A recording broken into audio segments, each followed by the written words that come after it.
ಬಸವಾದಿ ಶರಣರಿಂದ ಹೃದಯ ಮಂದಿರದಲ್ಲಿ ಸ್ಮರಿಸುತ್ತ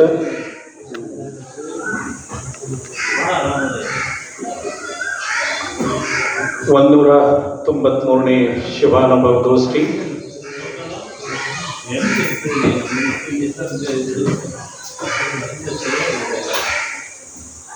ದಯವಿಟ್ಟು ಶಾಂತತೆಯನ್ನು ಕಾಪಾಡ್ಕೋಬೇಕು. 193ನೇ ಶಿವಾನುಭವ ಗೋಷ್ಠಿ ರಕ್ತದಾನ ಶಿಬಿರ ಬಸವ ಜಯಂತಿ ಸಂಭ್ರಮಾಚರಣೆಯ ಈ ವೈಶಿಷ್ಟ್ಯಪೂರ್ಣವಾದಂಥ ಸಮಾರಂಭದ ದಿವ್ಯ ಸಾನ್ನಿಧ್ಯವನ್ನು ವಹಿಸಿರುವ ಶ್ರೇಷ್ಠ ಆಧ್ಯಾತ್ಮಿಕ ಚಿಂತಕರು, ಬಸವ ತತ್ವಗಳ ಆರಾಧಕರು, ಖ್ಯಾತ ನಿಸರ್ಗ ಚಿಕಿತ್ಸಾ ತಜ್ಞರು,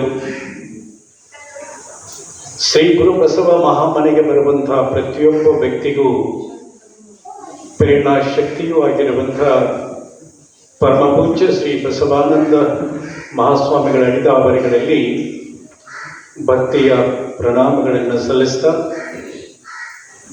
ಈ ಸಮಾರಂಭದ ವೇದಿಕೆಯ ಮೇಲೆ ಮುಖ್ಯ ಅತಿಥಿಗಳಾಗಿ ಉಪಸ್ಥಿತರಿರುವಂಥ ನಿವೃತ್ತ ಪ್ರಾಚಾರ್ಯರಾಗಿರುವಂಥ ಶ್ರೀ ಹನುಮಂತಾಚಾರ್ಯ ಕಟ್ಟಿಯವರೇ, ಶ್ರೀಮತಿ ಹನುಮಂತಾಚಾರ್ಯ ಕಟ್ಟಿಯವರೇ, ನಿವೃತ್ತ ಅಭಿಯಂತರರಾದಂಥ ಶ್ರೀಯುತ ನಿಂಗಪ್ಪ ಸ್ಯಾಗೋಟಿಯವರೇ, ಹಾಗೂ ಮತ್ತೋರ್ವ ಮುಖ್ಯ ಅತಿಥಿಗಳಾಗಿ ಆಶೀನರಾಗಿರುವಂಥ ಶ್ರೀಯುತ ಸತ್ಯಜಾತಪ್ಪ ಅವರೇ, ಇಂದಿನ ಶಿವಜಾತಪ್ಪ ಅವರೇ, ಮತ್ತು ಇಂದಿನ ಈ ಸಮಾರಂಭದಲ್ಲಿ ಸನ್ಮಾನಕ್ಕೆ ಪಾತ್ರರಾದಂಥ ಬಸವ ಕಲ್ಯಾಣದಿಂದ ಬಂದಂಥ ನನ್ನ ಆತ್ಮೀಯವಾಗಿರುವಂಥ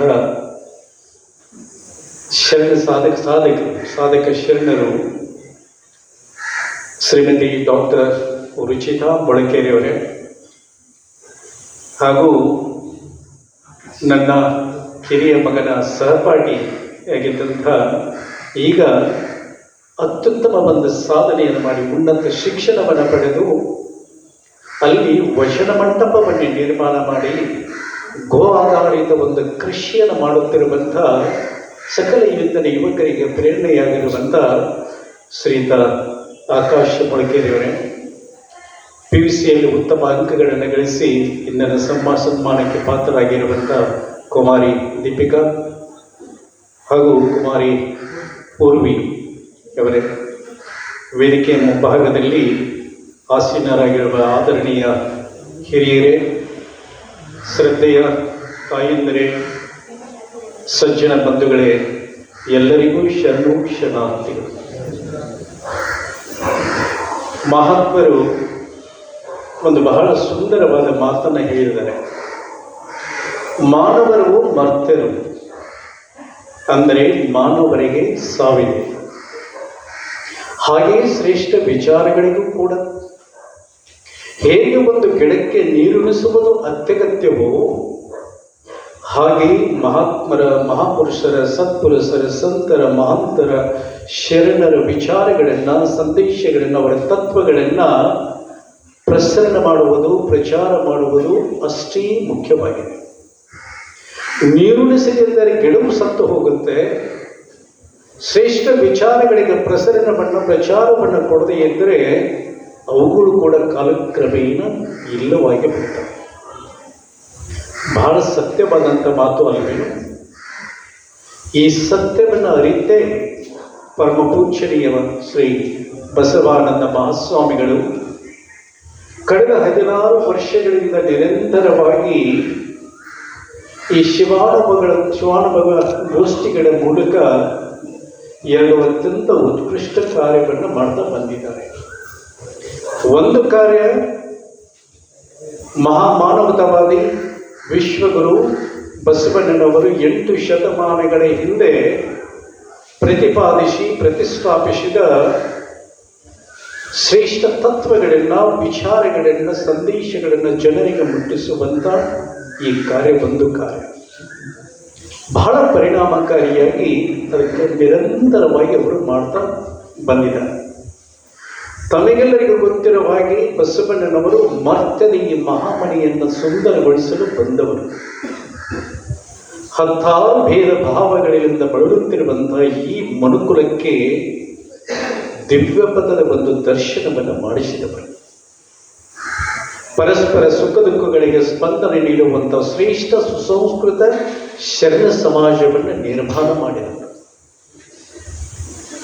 ಈ ಕತ್ತಾರಣ ಕಮ್ಮಟದಲ್ಲಿ ಸಕಲರು ಸಲ್ಲುವ ನಾಣ್ಯಗಳಾಗಬೇಕೆಂದು ಮತ್ತು ಆ ದಿವ್ಯ ಪದದಲ್ಲಿ ಅವರೆಲ್ಲರನ್ನ ಮುನ್ನಡೆಸಿದವರು. ಹಾಗೆ ಮುಂದಿನವರು ಆ ದಾರಿ ಹಿಡಿದು ನಡೆದು ಬರಲೆಂದು ವಚನ ಸಾಹಿತ್ಯದ ಶರಣೆಗಳನ್ನು ನೀಡಿ ಹೋದವರು. ಆತ್ಮೀಯರೇ, ವಚನ ಸಾಹಿತ್ಯ ಕೇವಲ ಕನ್ನಡ ಸಾಹಿತ್ಯವನ್ನು ಶ್ರೀಮಂತಗೊಳಿಸುವುದಷ್ಟೇ ಅಲ್ಲ, ಇಡೀ ವಿಶ್ವ ಸಾಹಿತ್ಯಕ್ಕೆ ಭೂಷಣಪ್ರಾಯವಾಯಿತು. ಅದ್ಭುತ ಏನಿಲ್ಲ ವಚನ ಸಾಹಿತ್ಯದಲ್ಲಿ. ಮಾನವನ ಪ್ರತಿಯೊಂದು ಆಯಾಮದ ಕುರಿತು, ಸಾರ್ಥಕ ಬದುಕಿನ ಕುರಿತು, ಎಲ್ಲದರ ಕುರಿತು ವಚನಗಳಲ್ಲಿ ನಾವು ಕಾಣ್ತೇವೆ. ಈ ವಚನಗಳು ಶ್ರೇಷ್ಠ ಮಂತ್ರಗಳು, ಸುಖ ಶಾಂತಿ ನೆಮ್ಮದಿಯ ಬದುಕಿನ ಸೂತ್ರಗಳು. ಅಲ್ಲಿ ಶರಣ ದರ್ಶನವಿದೆ, ಜೀವನದ ದಾರಿ ಇದೆ, ಭವಭಾರಿ ತಪ್ಪಿಸುವ ಗುರಿ ಇದೆ, ಸದ್ಭಾವನದ ಸೌರಭವಿದೆ, ಪರಿಪೂರ್ಣ ಜೀವನದ ಒಂದು ದರ್ಶನವಿದೆ. ಆದ್ದರಿಂದ ಇಂಥ ಈ ವಚನಗಳಲ್ಲಿರುವಂತಹ ಶ್ರೇಷ್ಠ ತತ್ವಗಳನ್ನ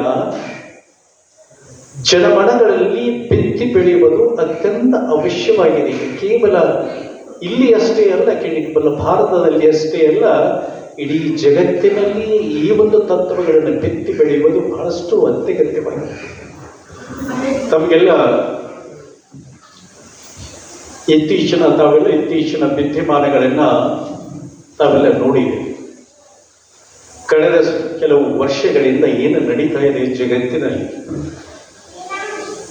4 ವರ್ಷ, ಸುಮಾರು 40 ದಿನಗಳವರೆಗೆ 40 ದಿನದಿಂದ ಯುಕ್ರೇನ್ ಮತ್ತು ರಷ್ಯಾ ನಡುವೆ ಯುದ್ಧ ನಡೀತಾ ಇದೆ. ಕಳೆದ 2.5 ವರ್ಷಗಳಿಂದ ಇಸ್ರೇಲ್ ಮತ್ತು ಹಮಾಸ್ ನಡುವೆ ಯುದ್ಧ ನಡೀತಾ ಇದೆ. ಕಳೆದ 1.5 ತಿಂಗಳಿಂದ ಅಮೆರಿಕ ಮತ್ತು ಇಸ್ರೇಲ್ ಜಂಟಿಯಾಗಿ ಅಮೆರಿಕದ ಮೇಲೆ ದಾಳಿ ಮತ್ತು ಇರಾನ್, ಆ 2 ದೇಶಗಳ ಮೇಲೆ ಪ್ರತಿದಾಳಿ, ಇವೆಲ್ಲ ವಿದ್ಯಮಾನಗಳನ್ನು ನಾವೆಲ್ಲ ನೋಡ್ತಾ ಇದ್ದೀವಿ. ಎಂಥ ಪ್ರಕ್ಷುಬ್ಧ ವಾತಾವರಣ ನಿರ್ಮಾಣವಾಗಿದೆ. ಏನರ್ಥ ಇದೆ ಇದಕ್ಕೆಲ್ಲ? ಇದಕ್ಕೆ ಮುಖ್ಯವಾದಂತಹ ಕಾರಣ ಮಾನವೀಯತೆಯನ್ನು ಮರೆತಿತ್ತು. ಮನುಷ್ಯ ಅಂದರೆ ಏನು? ಮನುಷ್ಯ ಅಂದರೆ ಯಾರು ಮಾನವೀಯತೆಯನ್ನು ಧಾರಣೆ ಮಾಡಿಕೊಂಡಿರ್ತಾರೆ ಅವರನ್ನು ಮನುಷ್ಯ ಅಂತ ಹೇಳ್ತಾರೆ. ಯಾರು ಮಾನವೀಯತೆಯನ್ನ ಮರೀತಾರೆ ಅವರು ಮೃಗಗಳ. ಜಗತ್ತಿನಲ್ಲಿ ಇದೇ ವಾತಾವರಣವನ್ನು ನೋಡ್ತೇವೆ. ಜಗತ್ತು ಮಾನವೀಯತೆಯ ಆಧಾರದ ಮೇಲೆ, ಆಧ್ಯಾತ್ಮಿಕ ಒಂದು ತಳಹದಿ ಮೇಲೆ ತಮ್ಮ ವೈಯಕ್ತಿಕ ಜೀವನವನ್ನು, ಸಾಮಾಜಿಕ ಜೀವನವನ್ನು, ರಾಷ್ಟ್ರ ಜೀವನವನ್ನು ಕಟ್ಟಲಿಕ್ಕೆ ಹೋಗ್ತಾ ಇಲ್ಲ. ಯಾವುದರ ಮೇಲೆ ಕಟ್ಟಲಿಕ್ಕೆ ಹೋಗ್ತಾ ಇದ್ದಾರೆ? ಕೇವಲ ಭೌತಿಕ ಪ್ರಗತಿಯ ಮೇಲೆ. ಬೇಕು, ಅದು ಬೇಕು, ಇದು ಬೇಕು, ಮತ್ತೊಂದು ಬೇಕು ಎನ್ನುವ ಈ ಒಂದು ಸೆಳೆತದಲ್ಲಿ ಇಡೀ ಎಲ್ಲ ಹೆಚ್ಚಿನ ಸಂಖ್ಯೆಯ ಜಗತ್ತಿನ ಜನರು ಆ ಕಡೆ ಹೋಗ್ತಾ ಇದ್ದಾರೆ. ಯಾವ ಪ್ರಮಾಣದಲ್ಲಿ ಪರಮಾಣು ಶಸ್ತ್ರಗಳನ್ನು ಸಂಗ್ರಹಿಸಿದ್ದಾರೆ. ಈ ಆಧುನಿಕ ಪರಮಾಣು ಯುಗದಲ್ಲಿ ಸ್ವಯಂ ವಿನಾಶದತ್ತ ಇಡೀ ಮನುಕುಲವೇ ಸಾಗ್ತಾ ಇದೆ. ಯಾವ ಗಳಿಗೆಯಲ್ಲಿ ಏನಾಗುತ್ತೆ ಯಾರಿಗೂ ಗೊತ್ತಿಲ್ಲ. ಏನಿದರ ಉದ್ದೇಶ? ಮಾನವನ ಜೀವನದ ಅರ್ಥವೇನು? ಈ ಸಂದರ್ಭದಲ್ಲಿ ಜಗತ್ತಿನ ಅನೇಕ ರಾಷ್ಟ್ರಗಳು ಭಾರತದ ಕಡೆಗೆ ನೋಡ್ತಾ ಇದ್ದಾರೆ. ಯಾಕೆ ಭಾರತದ ಕಡೆಗೆ ನೋಡ್ತಾ ಇದ್ದಾರೆ? ಭಾರತ ಸಹಸ್ರಾರು ವರ್ಷಗಳಿಂದ ಎಂಥ ಚಿಂತನೆಯನ್ನು ಮಾಡಿದೆ. ಅಂದ್ರೆ ಉದಾಹರಣ ಚರಿತಾನ ವಸುದೈವ ಕುಟುಂಬಕ್ಕನ್ನುವಂಥ ಚಿಂತನೆಯನ್ನು ಮಾಡಿದೆ. ವಿಶ್ವವೇ ಒಂದು ಕುಟುಂಬ. ವಿಶ್ವ ಮಾನವತೆ ಬಗ್ಗೆ, ವಿಶ್ವ ಭ್ರಾತೃತ್ವದ ಬಗ್ಗೆ ಕನಸು ಕಂಡಿದೆ ಭಾರತ. ಹೀಗಾಗಿ ಸುಮಾರು 60 ವರ್ಷಗಳ ಹಿಂದೆ ಒಬ್ಬ ಬ್ರಿಟಿಷ್ ಶ್ರೇಷ್ಠ ವಿದ್ವಾಂಸ ಇತಿಹಾಸಕಾರ ಅರ್ನಾಲ್ಡ್ ಟೈನಬಿ ಅನ್ನುವಾತ ಸುಮಾರು 1934ರಿಂದ 1961ರವರೆಗೆ 27 ವರ್ಷಗಳವರೆಗೆ ಜಗತ್ತಿನ ಅನೇಕ ನಾಗರಿಕತೆಗಳನ್ನ ಅಧ್ಯಯನ ಮಾಡಿದ. ಉತ್ಥಾನಗೊಂಡಂಥ ಪತನಗೊಂಡಂಥ ಎಲ್ಲ ನಾಗರಿಕತೆಗಳನ್ನ ಅಧ್ಯಯನವನ್ನು ಮಾಡಿ 12 ಸಂಪುಟಗಳಲ್ಲಿ ವಿಶ್ವದ ಪ್ರಪಂಚದ ಇತಿಹಾಸವನ್ನು ಬರೆದ. ಪ್ರಪಂಚದ ಇತಿಹಾಸವನ್ನು ಬರೆದು ಅದರಲ್ಲಿ ಬಹಳ ನಾವೆಲ್ಲರೂ ಅಭಿಮಾನ ಪಟ್ಟುಕೊಳ್ಳುವಂತಹ ಮಾತನ್ನು ಬರೀತಾನೆ. ಇದು ಯಾವಾಗ ಹೇಳಿದ್ದು? 60 ವರ್ಷಗಳ ಹಿಂದೆ. ಆತ ಹೇಳ್ತಾನೆ ಅದರಲ್ಲಿ, ಮನುಕುಲವು ಸ್ವಯಂ ವಿನಾಶದಲ್ಲಿ ಅಂತ್ಯಗೊಳ್ಳಬಾರದು ಅಂತ ಅಂದರೆ ಪಾಶ್ಚಿಮಾತ್ಯರ ದೃಷ್ಟಿಕೋನದಿಂದ ಆರಂಭವಾದಂತಹ ಈ ಅಧ್ಯಾಯವು ಭಾರತೀಯ ದೃಷ್ಟಿಕೋನದಿಂದ ಅಂತ್ಯಗೊಳ್ಳಬೇಕು. ಮಾನವ ಇತಿಹಾಸದ ಈ ಒಂದು ಅತ್ಯಂತ ಅಪಾಯಕಾರಿ ಕ್ಷಣದಲ್ಲಿ ಮನುಕುಲದ ಮೋಕ್ಷಕ್ಕೆ ಒಂದೇ ಒಂದು ದಾರಿ ಯಾವುದು ಅಂತಂದ್ರೆ ಅದು ಭಾರತೀಯ ದಾರಿ, ಭಾರತೀಯ ಮಾರ್ಗ. ಯಾಕಂದ್ರೆ ಭಾರತೀಯ ಚಿಂತನೆಗಳು ಸತ್ಯದ ಬೆಳಕಿನಲ್ಲಿ ಅರಳಿ ನಿಂತವುಗಳು ಮತ್ತು ಬಸವಾದಿ ಶರಣರ ಚಿಂತನೆಗಳೇನು ಸತ್ಯದ ಬೆಳಕಿನಲ್ಲಿ ಅರಳಿ ನಿಂತವುಗಳು. ಬಸವಾದಿ ಶರಣರು ಇನ್ನೂ ಒಂದು ಹೆಜ್ಜೆ ಮುಂದೆ ಹೋಗಿ ಹೇಳಿದರು, ಒಂದು ಸುವರ್ಣ ಸೂತ್ರವನ್ನೇ ಕೊಟ್ಟರು, ಸಕಲ ಜೀವಾತ್ಮರಿಗೆ ಲೇಸನೇ ಬಯಸುವಂಥದ್ದು. ಇದು ಒಂದೇ ತತ್ವ ಸಾಕು. ಜಗತ್ತಿನಲ್ಲಿ ಶಾಂತಿ, ನೆಮ್ಮದಿ, ಸುಖ ಶಾಂತಿ ನೆಮ್ಮದಿಯ ಒಂದು ಬದುಕನ್ನು ಬದುಕಲಿಕ್ಕೆ ಇದು ಒಂದೇ ಸೂತ್ರ ಸಾಕು. ಅವರು ಉಸಿರೇ ಅಹಿಂಸೆಯಾಗಿತ್ತು. ಬಸವಾದಿ ಶರಣರ ಉಸಿರೇ ಅಹಿಂಸೆಯಾಗಿತ್ತು. ಜೀವಿಯ ನೋವೇ ಲಿಂಗದ ನೋವು ಎಂದು ತಿಳಿದಿತ್ತು. ಯಾವುದೇ ಒಂದು ಜೀವಿಗೆ ಇಲ್ಲಿ ಸಕಲ ಜೀವಾತ್ಮರಿಗೆ ಲೇಸನೆ ಬಯಸುವುದು ಅಂತಂದ್ರೆ ಕೇವಲ ಮಾನವರಿಗೆ ಲೇಸನ ಬಯಸೋದಲ್ಲ, ಕೇವಲ ಮಾನವರಿಗೆ ಲೇಸನ ಬಯಸುವುದಲ್ಲ, ಸಕಲ ಜೀವಾತ್ಮರಿಗೆ, ಎಲ್ಲ ಜೀವಿಗಳಿಗೂ ಕೂಡ ಲೇಸನ್ನ ಬಯಸಬೇಕು ಅಂತ ಹೇಳಿದರು. ಯಾಕೆ ಹಾಗೆ ಹೇಳಿದರು? ಯಾಕೆಂದರೆ ಈ ವಿಶ್ವದ ಕೇಂದ್ರ ಬಿಂದು ಮಾನವನಲ್ಲ, ವಿಶ್ವದ ಕೇಂದ್ರ ಬಿಂದು ಇಡೀ ಜೀವ ಸಂಕುಲವೇ ಆಗಿದೆ. ಆದ್ದರಿಂದ ಈ ಜೀವ ಸಂಕುಲ ಉಳಿದಾಗ, ಇಡೀ ಜೀವ ಸಂಕುಲದ ಒಂದು ರಕ್ಷಣೆಯಾದಾಗ ಮನುಕುಲದ ರಕ್ಷಣೆಯಾಗುತ್ತೆ. ಜೀವ ಸಂಕುಲದ ರಕ್ಷಣೆಯಾಗದೇ ಇದ್ದರೆ ಮನುಕುಲ ರಕ್ಷಣೆಯಾಗುವುದಿಲ್ಲ, ಮಾನವ ಈ ಬದುಕು ಉಳಿಯುವುದಿಲ್ಲ ಭೂಮಿ ಮೇಲೆ ಎನ್ನುವ ತತ್ವವನ್ನ 800 ವರ್ಷಗಳ ಹಿಂದೆ ಅವರು ಕಂಡುಕೊಂಡಿದ್ದಾರೆ. ನೋಡಿ ಆತ್ಮೀಯ ಬಂಧುಗಳೇ, 800 ವರ್ಷಗಳ ಹಿಂದೆ ಯಾವ ಇಡೀ ಒಂದು ಪರಿಸರ ಪ್ರಕೃತಿಯ ಸಮೃದ್ಧವಾಗಿತ್ತು, ಪರಿಸರ ಪರಿಶುದ್ಧವಾಗಿತ್ತು. ಅಂಥ ಸಂದರ್ಭದಲ್ಲಿ ಮುಂದೆ ಆಗಬಹುದಾದಂತಹ ಸಾಧ್ಯತೆಗಳನ್ನ ತಮ್ಮ ದೂರದೃಷ್ಟಿಯಿಂದ, ದೂರದರ್ಶಿತ್ವದಿಂದ ಆಗಲೇ ಕಂಡಿದ್ದರು.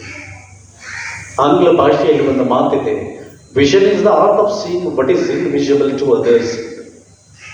ದೂರದೃಷ್ಟಿ ಅಥವಾ ದೂರದರ್ಶಿತ್ವ ಯಾವುದು ಅಂತಂದ್ರೆ ಮತ್ತೊಬ್ಬರ ಕಣ್ಣಿಗೆ ಕಾಣತನ್ನ ಕಾಣುವ ಕಲೆ ಇದೆ ನೋಡಿ, ಅದಕ್ಕೆ ದೂರದೃಷ್ಟಿ. ಪರಮಪೂಜ್ಯ ಬಸವಾನಂದ ಮಹಾಸ್ವಾಮಿಗಳು ನಮ್ಮ ಮುಂದೆ ದೊಡ್ಡ ಉದಾಹರಣೆ ಇತ್ತು ನಮಗೆ. ಸಾಮಾನ್ಯ ಜನರ ಕಣ್ಣಿಗೆ ಕಾಣದ ಭವಿಷ್ಯದ ಸಾಧ್ಯತೆಗಳನ್ನ ಮನಸ್ಸಿನ ಕಣ್ಣಿನಿಂದ ಕಾಣುವುದಕ್ಕೆ ದೂರದೃಷ್ಟಿ, ದೂರದರ್ಶಿತ್ವ. ಆ ದೂರದರ್ಶಿತ್ವವನ್ನು ಪೂಜ್ಯರು ಹೊಂದಿದ್ದಾರೆ. ಆ ಶರಣರು ಆಗಲೇ ಹೇಳಿದರು, ಈ ಸಕಲ ಜೀವಾತ್ಮರಿಗೆ ಲೇಸನೆ ಬಯಸಬೇಕು. ತಾವೆಲ್ಲ ಕೇಳಿರಬಹುದು, 12ನೇ ಶತಮಾನದಲ್ಲಿ ಒಬ್ಬ ಶರಣರಿದ್ರು, ದಸರೆಯ. ಆ ದಸರೆಯ ಪ್ರಕೃತಿಯ ಆರಾಧಕರು. ದಯೆಯನ್ನೇ ತನ್ನ ಧಾರಣೆ ಮಾಡಿಕೊಂಡಂತ, ತನ್ನ ದೇಹದಲ್ಲಿ ಧಾರಣೆ ಮಾಡಿಕೊಂಡಂತ ಶರಣರು. ಆಗಲೇ ಹೇಳಿದ ಹಾಗೆ ಅವರ ಅಹಿಂಸೆ ಅವರ ಉಸಿರಾಗಿತ್ತು. ಯಾವುದೇ ಒಂದು ಗಿಡ ಅವರು ಆಗಲೇ 800 ವರ್ಷಗಳ ಹಿಂದೆ ಕಂಡು ಹಿಡಿದ್ರು ಗಿಡಗಳಲ್ಲಿ, ಗಿಡ ಮರಗಳಲ್ಲಿ ಜೀವವಿದೆ. 1915ರಲ್ಲಿ ಜಗದೀಶ್ ಚಂದ್ರ ಬೋಸ್ ಅವರು ಈ ಗಿಡ ಮರಗಳಲ್ಲಿ ಜೀವವಿದೆ ಎನ್ನುವುದನ್ನು ಸಂಶೋಧನೆ ಮಾಡಿದ್ರು. ಜಗತ್ತೇ ಅವರನ್ನು ನೆನೆಸ್ತಾ ಇದೆ, 800 ವರ್ಷಗಳ ಹಿಂದೆ ದಸರೆಯನ್ನವರೇ ಕಂಡು ಹಿಡಿದಿದ್ರು. ಹೀಗಾಗಿ ಏನ್ ಮಾಡ್ತಾ ಇದ್ದಾರೆ ಗೊತ್ತೇನು? ನಾವೆಲ್ಲ ಕಲಿಯಬೇಕು ಬಂಧುಗಳೇ.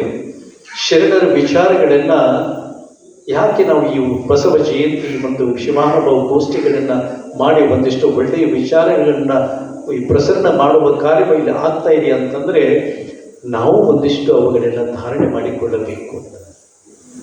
ದಸರೆಯವರ ಒಂದು ಪ್ರಕೃತಿ ಪ್ರೇಮವನ್ನ, ಪರಿಸರ ಪ್ರೇಮವನ್ನ ನಾವು ಕೂಡ ಧಾರಣೆ ಮಾಡಿಕೊಳ್ಳಬೇಕು. ದಸರೆಯನ್ನವರು ಏನ್ ಮಾಡ್ತಾ ಇದ್ದಾರೆ ಗೊತ್ತೇನು? ಲಿಂಗಕ್ಕೆ ಗಿಡ ಬಳ್ಳಿಗಳಲ್ಲಿರುವಂತಹ ಹೂಗಳನ್ನ ಹರಿದು ಅರ್ಪಣೆ ಮಾಡ್ತಾ ಇರಲಿಲ್ಲ. ರಾತ್ರಿ ಸಮಯದಲ್ಲಿ ಬಳ್ಳಿಗಳ ಕೆಳಗಡೆ ಒಂದು ಬಿಳಿ ಬಟ್ಟೆ ವಸ್ತ್ರವನ್ನ ಹಾಸಿ ರಾತ್ರಿ ತಂಗಾಳಿಗೆ ಬಿದ್ದಂತ ಹೂಗಳನ್ನ ಏನು ಲಿಂಗಕ್ಕೆ ಅರ್ಪಣೆ ಮಾಡ್ತಾ ಇದ್ರು. ಲಿಂಗಕ್ಕೆ ಅರ್ಪಣೆ ಮಾಡಿ ಭಗವಂತನಿಗೆ ಹೇಳ್ತಾ ಇದ್ರು. ಏನ್ ಹೇಳ್ತಾ ಇದ್ರು? ಉದುರಿ ಬೀಳುವನ್ನಕ್ಕ ನಿನ್ನ ಹಂಗಯ್ಯ, ಉದುರಿ ಬಿದ್ದ ಬಳಿಕ ನನ್ನ ಒಡವೆಯಯ್ಯ ದೇವ. ಅಂದ್ರೆ ಗಿಡಗಳಲ್ಲಿರುವಂಥವು ಗಿಡ ಬಳ್ಳಿಗಳಲ್ಲಿ ಹೂಗಳು ಎಲ್ಲಿಯವರೆಗೆ ಅಲ್ಲಿ ಇರ್ತವೆ, ಗಿಡಗಳ ಬಳಿಗಳಲ್ಲಿ ಇರ್ತವೆ, ಅಲ್ಲಿಯವರೆಗೆ ಅದು ನಿನ್ನ ಹಕ್ಕು. ಅವು ಮರಗಳ ಬಳ್ಳಿಗಳ ಒಂದು ಆಸ್ತಿ, ಅದು ನನ್ನೂ ಅಲ್ಲ. ಉದುರಿ ಬಿದ್ದ ಬಳಿಕ ಅವು ನಿನ್ನವೂ ಅಲ್ಲ, ನಿನ್ನ ಹಂಗೂ ಇಲ್ಲ. ಅದರಲ್ಲಿ ಗಿಡ ಮರಗಳಕ್ಕೂ ಸಂಬಂಧವಿಲ್ಲ, ಅವು ನನ್ನ ಒಡವೆ. ಮತ್ತೆ ಮುಂದುವರೆದು ಹೇಳ್ತಾರೆ, ಒಂದು ವೇಳೆ ಗಿಡಗಳಲ್ಲಿರುವಂತಹ ಹೂಗಳನ್ನೇ ಕಿತ್ತು ನೀನು ನನಗೆ ಅರ್ಪಣೆ ಮಾಡಬೇಕು ಅಂತ ನೀ ಏನಾದರೂ ತಪ್ಪು ತಿಳಿದುಕೊಂಡಿದ್ದರೆ ಒಂದು ಎಚ್ಚರಿಕೆ ಸಂದೇಶವನ್ನು ಭಗವಂತನಿಗೆ ಕೊಡ್ತಾರೆ. ನಾ ಪೂಜೆ ಮಾಡುವ ತನಕ ನೀನು ದೇವ, ನಾನು ಪೂಜೆ ಮಾಡುವ ತನಕ ನೀನು ದೇವ.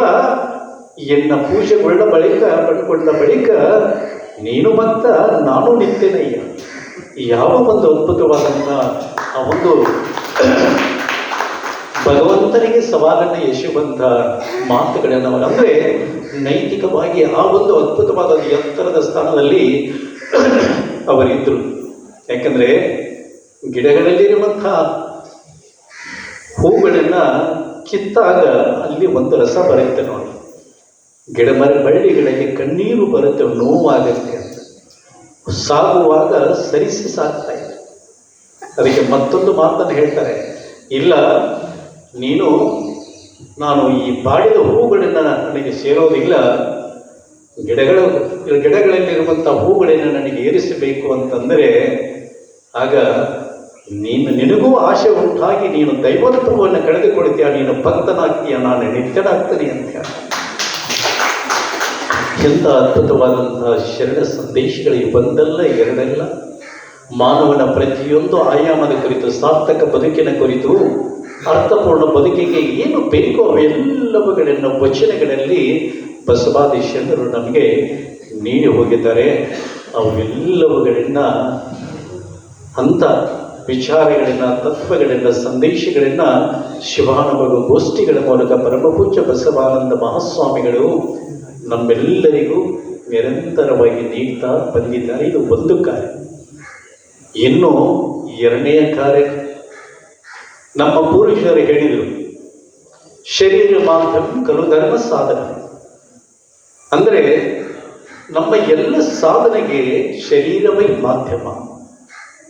ನಾವು ಏನಾದರೂ ಪುಣ್ಯ ಕಾರ್ಯಗಳನ್ನು ಮಾಡಬೇಕು, ಭಗವಂತನನ್ನ ಅರಿಯಬೇಕು, ಧರ್ಮ ಮಾರ್ಗದಲ್ಲಿ ನಡೆಯಬೇಕು ಅಂತಂದರೆ ದೃಢಕಾಯ ಬೇಕು, ಸ್ವಸ್ಥ ಶರೀರ ಬೇಕು.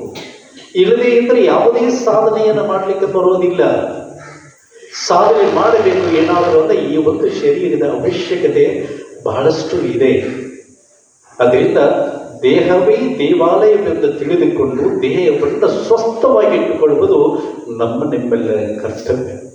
ಹಾಗಾದರೆ ಸ್ವಸ್ಥ ಹೇಗೆ ಇಟ್ಕೋಬೇಕು, ಹೇಗೆ ಇಟ್ಕೋಬೇಕು ಅನ್ನೋದಕ್ಕೆ ನಮ್ಮ ಪೂರ್ವಜರು ಒಂದು ಪರಿಹಾರವನ್ನು ಕೊಟ್ಟರು. ಲಂಘನಂ ಪರಮ ಔಷಧ, ಉಪವಾಸವೇ ಶ್ರೇಷ್ಠ ಔಷಧ, ಪರಮ ಔಷಧ ಅಂತ ಹೇಳಿದರು. ಆತ್ಮೀಯ ಬಂಧುಗಳೇ, ಉಪವಾಸ ಎಂದಾಗ ಕೇವಲ ನಾವು ಆಹಾರದ ಉಪವಾಸದ ಬಗ್ಗೆ ಅಷ್ಟೇ ನೆನಪಿಟ್ಟುಕೊಂತೀವಿ. ಉಪವಾಸದಲ್ಲಿ 4 ಪ್ರಕಾರಗಳು. ಒಂದು ಆಹಾರದ ಉಪವಾಸ, ಇನ್ನೊಂದು ಉಸಿರಾಟದ ಉಪವಾಸ, ಅದನ್ನೇ ಪ್ರಾಣಾಯಾಮ ಅಂತ ಕರೀತೀವಿ. ಸಹಜವಾಗಿ ನಿರಂತರವಾಗಿ 24 ಗಂಟೆ ನಾವು ಸಹಜವಾಗಿ ಉಸಿರಾಡಿದಾಗ ಅಲ್ಲಿ ಉಸಿರಾಟದ ಉಪವಾಸವಾಗೋದಿಲ್ಲ, ಶರೀರ ಸ್ವಸ್ಥವಾಗೋದಿಲ್ಲ. ಅದೇ ಪ್ರಾಣಾಯಾಮದಲ್ಲಿ ಸಾವಕಾಶ ನಿಧಾನವಾಗಿ ನಾವು ತೆಗೆದುಕೊಂಡು ಆಮೇಲೆ ನಿಧಾನವಾಗಿ ಬಿಡ್ತೀವಲ್ಲ, ಒಂದಿಷ್ಟು ಹಿಡಿದುಕೊಂಡು ಬಿಡ್ತೀವಲ್ಲ, ಅದಕ್ಕೆ ಉಸಿರಾಟದ ಉಪವಾಸ. ಆ ಉಸಿರಾಟದ ಉಪವಾಸದಿಂದ ಒಂದು ಮನೋಶಕ್ತಿ, ಮಾನಸಿಕ ಒಂದು ಆರೋಗ್ಯವನ್ನು ನಾವು ಗಳಿಸ್ಕೊಳ್ತೇವೆ. ಇನ್ನು ಮೂರನೇದ್ದು ಮಾತಿನ ಉಪವಾಸ. ಮಾತಿನ ಉಪವಾಸ ಮೌನ. ಮಾತಿನ ಉಪವಾಸದಿಂದ ವಾಕ್ಶಕ್ತಿ ನಿರ್ಮಾಣವಾಗುತ್ತೆ ಅಲ್ಲ. ಪೂಜ್ಯರಿಂದ ತಾವೆಲ್ಲ ಕೇಳಿದ್ದೀವಿ, ನಾವೇನು ಸಾಧನೆ ಮಾಡಿದ್ದೇವೆ ಅನ್ನೋದನ್ನ ಅವರನ್ನು ನೋಡಿದಾಗ ನಾವು ಆತ್ಮಾವಲೋಕನ ಮಾಡಿಕೋಬೇಕು. ನಿಜವಾಗಿ ಎಲ್ಲ ಕೊಟ್ಟಿದ್ದಾನೆ ಭಗವಂತ, ಏನು ಮಾಡಿದ್ದೇವೆ ನಾವು ಸಮಾಜಕ್ಕೆ, ರಾಷ್ಟ್ರಕ್ಕೆ ನನ್ನ ಕೊಡುಗೆ ಏನು ಅಂತ ಪ್ರಶ್ನಿಸಿಕೊಂಡಾಗ ಅದು ಕೇವಲ ದೊಡ್ಡ ಪ್ರಶ್ನಾರ್ಥಕ ಚಿಹ್ನೆಯಾಗಿ ಉಳಿಯುತ್ತಲ್ವ. ಆದ್ದರಿಂದ ಮೌನದಿಂದ ವಾಕ್ಶಕ್ತಿ ನಿರ್ಮಾಣವಾಗುತ್ತೆ. ಇನ್ನು ಕೊನೆಯದು 4ನೇದು ಚಲನವಲನದ ಉಪವಾಸ. ಚಲನವಲನದ ಉಪವಾಸವನ್ನು ಸುಮ್ಮನೆ ಯಾಕೋ ಸೋಪಾದ ಮೇಲೆ ಆರಾಮಾಗಿ ಕೂಡೋದಕ್ಕೆ ಚಲನವಲನದ ಉಪವಾಸ ಅನ್ನೋದಿಲ್ಲ. ಶಿರಸಾಕಿ ಏನು ನಾವು ಕೂಡ್ತೀವಲ್ಲ, ಯಾವುದೇ ಒಂದು ಧ್ಯಾನಕ್ಕಾಗಿ ಸುಮ್ಮನೆ ಹಾಗೆ ನೇರವಾಗಿ, ಈಗ ತಾಯಿ ಹೇಳಿದ್ರಲ್ಲ, ಒಂದಿಷ್ಟು ಪ್ರಾರ್ಥನೆಯನ್ನು ಮಾಡಿಸುವಾಗ ನೇರವಾಗಿ ಕುಳಿತುಕೊಳ್ಳಲಿಕ್ಕೆ ಹೇಳಿದರೆ ನೇರವಾಗಿ 5 ನಿಮಿಷ ಕುಳಿತುಕೊಳ್ಳಿ, ಶರೀರದಲ್ಲಿ ಅದ್ಭುತವಾದಂಥ ಬದಲಾವಣೆ, ಪರಿವರ್ತನೆ ಪ್ರಾರಂಭವಾಗಿದೆ. ಇದಕ್ಕೆ ಚಲನವಲನದ ಉಪವಾಸ ಅಂತೇಳಿ, ಧ್ಯಾನನೂ ಅಂತ. ಹೀಗೆ ಬ್ರಹ್ಮಪುಚ್ಛರು ಆಹಾರದ ಉಪವಾಸ, ಉಸಿರಾಟದ ಉಪವಾಸ, ಹಾಗೆ ಮಾತಿನ ಉಪವಾಸ, ಚಲನವಲನದ ಉಪವಾಸ, ಪ್ರಾಣಾಯಾಮ, ಧ್ಯಾನ, ಉಪವಾಸ ವ್ರತಗಳ ಮೂಲಕ ಏನು ಕಳೆದ ಒಂದು ಅನೇಕ ವರ್ಷ 2-3 ದಶಕಗಳಿಂದ ಇಡೀ ನಾಡಿನಾದ್ಯಂತ ಸಂಚರಿಸಿ ಅದರ ಮಹತ್ವವನ್ನು ಹೇಳಿದ್ದಾರೆ. ಅದನ್ನು ಹೇಳುವುದಕ್ಕಿಂತ ಮುಂಚಿತವಾಗಿ ಲಂಘನಂ ಪರಮೌಷಧ ಮತ್ತು ನಮ್ಮ ಹಿರಿಯರೇನು ಹೇಳಿದ್ರಲ್ಲ, ಅದನ್ನು ಆಳವಾಗಿ ಅಧ್ಯಯನವನ್ನು ಮಾಡಿ, ವೈಜ್ಞಾನಿಕ ಸಂಶೋಧನೆಯನ್ನು ಮಾಡಿ, ಸ್ವಯಂ ಪ್ರಯೋಗ ಅನುಭವದಿಂದ ಈ ಸಂಪೂರ್ಣ ಆರೋಗ್ಯದ ತತ್ವವನ್ನು ಕಂಡುಕೊಂಡರೂ ಆ ತತ್ವವನ್ನು ಜನರಿಗೆ ಬಿತ್ತರಿಸಿದರು. ಇಲ್ಲಿವರೆಗೆ ಲಕ್ಷಾಂತರ ಜನರಿಗೆ ಆ ಚಿಕಿತ್ಸೆಯನ್ನು ನೀಡಿದರಲ್ಲ. ಹಳ್ಳಿಯ ಯಾವುದೇ ಒಂದು ಮೂಲೆಯಲ್ಲಿ ಒಬ್ಬ ರೈತ ಏನಾದರೂ ಒಂದು ಕಾಯಿಲೆಯಿಂದ ಬಳಲಿಕ್ಕೆ ಪ್ರಾರಂಭ ಆಯಿತು ಅಂತಂದರೆ ಅವರಿಗೆ ನೆನಪಾಗುವುದು ಬಸವಾನಂದ ಶ್ರೀಗಳು. ಇತ್ತೀಚೆಗೆ ನಮ್ಮ ಸಂಬಂಧಿಕರೊಬ್ಬರು ಬಂದಿದ್ದು ಹಳ್ಳಿಯ ರೈತ. ಹೀಗೆ ನನಗೊಂದು ಕಾಯಿಲೆ ಇದೆ, ಬಸವಾನಂದ ಸ್ವಾಮೀಜಿಯವರ ಬಗ್ಗೆ ಕೇಳಿದ್ದೀನಿ, ಅಲ್ಲಿ ಹೋಗಿ ನಾನು ಚಿಕಿತ್ಸೆ ಪಡ್ಕೋಬೇಕಂತ ಮಾಡಿದ್ದೀನಿ, ನಿಮಗೇನು ಗೊತ್ತಾ ಅವರ ಬಗ್ಗೆ ಅಂತಂದಾಗ, ಮತ್ತೊಂದು ವಿಚಾರ ಮಾಡಬೇಡಿ, ನೇರವಾಗಿ ಹೋಗಿ ಅವರ ಸಲಹೆ ಮಾರ್ಗದರ್ಶನ ಪ್ರಕಾರ ನೀವು ಉಪವಾಸವನ್ನು ಕೈಕೊಳ್ಳಿ, ಖಂಡಿತವಾಗಿ ನಿಮಗೆ ಅಂಟಿರುವ 10-16 ವರ್ಷಗಳಿಂದ ನೀವೇನು ಬಳಲ್ತಾ ಇರುವಂಥ ರೋಗ ಖಂಡಿತವಾಗಿ ವಾಸಿಯಾಗುತ್ತೆ ಅನ್ನುವುದನ್ನು ಅವರಿಗೆ ಹೇಳಿ. ಹೀಗೆ ಎಷ್ಟೋ ಜನರಿಗೆ ಚಿಕಿತ್ಸೆಯನ್ನು ನೀಡಿದ್ದಾರೆ, ಈಗಲೂ ನಿರಂತರವಾಗಿ ನೀಡ್ತಾ ಇದ್ದಾರೆ. ತಮ್ಮ ಬದುಕನ್ನೇ ಅದಕ್ಕಾಗಿ ಸಮರ್ಪಣೆಯನ್ನು ಮಾಡಿಕೊಂಡಿದ್ದಾರಲ್ಲ, ಇವರು ನಮಗೆ ದೊಡ್ಡ ಪ್ರೇರಣೆಯಲ್ಲಬೇಕು ಬಂಧುಗಳು. ಇವು 2 ಕಾರ್ಯಗಳನ್ನು ಮಾಡ್ತಾ ಈಗ 193ನೇ ಶಿವಾನವ ಗೋಷ್ಠಿಯಲ್ಲಿ ನಾವು ನೀವೆಲ್ಲರೂ ಸೇರಿದ್ದೇವೆ. ಇಂದಿನ ಗೋಷ್ಠಿ ಬಹಳಷ್ಟು ವೈಶಿಷ್ಟ್ಯಪೂರ್ಣವಾದಂಥ ಗೋಷ್ಠಿ. ಇಲ್ಲಿ ಬಂದಿರುವವರು ಕೆಲವೇ ಜನ ಇದ್ದರೂ ಕೂಡ ಒಬ್ಬರು 100 ಜನರಿಗೆ ಸಮಾನರು ಅಂತ ನಾನು ಹೇಳಬಹುದು. ಯಾಕಂದರೆ ಈ ಒಂದು ಗೋಷ್ಠಿಯಲ್ಲಿ ಯಾಕೆ ವೈಶಿಷ್ಟ್ಯತೆ, ಒಂದು ರಕ್ತದಾನ ಶಿಬಿರವನ್ನು ಇಟ್ಕೊಂಡಿದ್ದಾರೆ ಇವತ್ತು. 2ನೇದ್ದು ಬಸವ ಜಯಂತಿ ಸಂಭ್ರಮಾಚರಣೆ. ರಕ್ತದಾನದ ಮಹತ್ವವನ್ನು ಈ ಶಿಬಿರದ ಮೂಲಕ ಸಮಾಜದ ಜನರಿಗೆ ಹೇಳ್ತಾ ಇದ್ದಾರೆ. ಆತ್ಮೀಯ ಬಂಧುಗಳೇ, ದಾನದಲ್ಲಿ 3 ದಾನಗಳು ಅತ್ಯಂತ ಶ್ರೇಷ್ಠ ದಾನಗಳು. ಒಂದು ಅನ್ನದಾನ, 2ನೇದ್ದು ವಿದ್ಯಾದಾನ, 3ನೇದ್ದು ರಕ್ತದಾನ. ಅನ್ನದಾನಂ ಪರಂ ದಾನಂ ವಿದ್ಯಾದಾನ ಮತಪರಂ ಅನ್ನೇನ ಕ್ಷಣಿಕ ಪ್ರತಿ ಯಾವಜ್ಜೀವಚ ವಿದ್ಯಾ. ಅನ್ನದಾನ ಶ್ರೇಷ್ಠವಾದಂಥ ದಾನ. ಯಾಕಂದರೆ ಹಸಿದ ಹೊಟ್ಟಿಗೆ ತೃಪ್ತಿಯನ್ನು ಕೊಡುತ್ತೆ, ಪ್ರಾಣವನ್ನು ಕೊಡುತ್ತೆ. ಅನ್ನದಲ್ಲಿ ಪ್ರಾಣವನ್ನು ಕೊಡುವಂಥ ಶಕ್ತಿ ಇದೆ. ಮತ್ತೆ ಹೇಳ್ತಾರೆ ಮುಂದೆ, ವಿದ್ಯಾದಾನ ಮತಪರಂ. ಅನ್ನದಾನಕ್ಕಿಂತ ಶ್ರೇಷ್ಠವಾದದ್ದು ಯಾವುದು ಅಂದರೆ ವಿದ್ಯಾ. ಯಾಕಂದರೆ ಹಸಿದ ಬಟ್ಟೆಗೆ ಅನ್ನ ಕ್ಷಣಿಕವಾದ ತೃಪ್ತಿಯನ್ನು ನೀಡುತ್ತೆ, ಆದರೆ ವಿದ್ಯೆ ಒಬ್ಬ ವ್ಯಕ್ತಿಗೆ ಒಂದು ಜೀವನವನ್ನು ಕೊಡುತ್ತೆ. ಇವೆರಡಕ್ಕಿಂತ ಅತ್ಯಂತ ಶ್ರೇಷ್ಠವಾದ ದಾನ ಅಂತಂದರೆ ಅದು ರಕ್ತದಾನ. ಯಾಕಂದರೆ 4 ಜೀವಿಗಳನ್ನು ಉಳಿಸುತ್ತೆ. ಅನೇಕರ ಒಂದು ನಾವು ಆ ಪ್ರವೃತ್ತಿ ಒಂದು ಜೀವಿಗಳ ಜೀವವನ್ನು ಉಳಿಸುತ್ತೆ, ಹಾಗೆಯೇ ನಮ್ಮ ಆರೋಗ್ಯವನ್ನು ಸುಧಾರಿಸುತ್ತೆ. ಸಂಸ್ಕೃತದಲ್ಲಿ ಒಂದು ಮಾತಿದೆ, ವೇದೇ ಪ್ರತಿಮಾ ಇದೆ. ವೇದೆ ನಾವು ಎಷ್ಟೊಂದು ವ್ಯಯ ಮಾಡ್ತೀವಿ, ಇದನ್ನು 3 ಎಷ್ಟೊಂದು ಕೊಡ್ತೇವೆ ಅಷ್ಟು ನಮಗೆ ಹೆಚ್ಚಾಗುತ್ತೆ. ಅನ್ನದಾನ, ಉಣ್ಣುವ ಬಾಣದೊಳಗೆ ಇಳಿತು ದೈವಕ್ಕಿಡಲು ಪುಣ್ಯ ಲೋಕವನ್ನು ಹೋಗುತ್ತಿಪ್ಪ ಅಂತ ಹೇಳ್ತಾರೆ. 15ನೇ ಶತಮಾನದಲ್ಲಿ ಆಗಿ ಹೋದಂಥ ಮಾಯುಗ ವೇಮನ ಹೇಳ್ತಾನೆ, ಉಣ್ಣುವ ಬಾಣದೊಳಗೆ ಇಳಿತು ದೈವಕ್ಕಿಡಲು ಪುಣ್ಯ ಲೋಕವನ್ನು ಹೋಗುತ್ತೆ. ಹಾಗೇ ಹೇಳಿಲ್ಲ ಹಿರಿಯರು. ಏನು ಸಾವಿರಾರು ವರ್ಷಗಳವರೆಗೆ ಚಿಂತನ ಮಂಥನ ಮಾಡಿ ಅನುಭವಗಳಿಂದ ತತ್ವಗಳನ್ನು ಹೇಳ್ತಾ ಹೋಗಿದ್ದಾರೆ.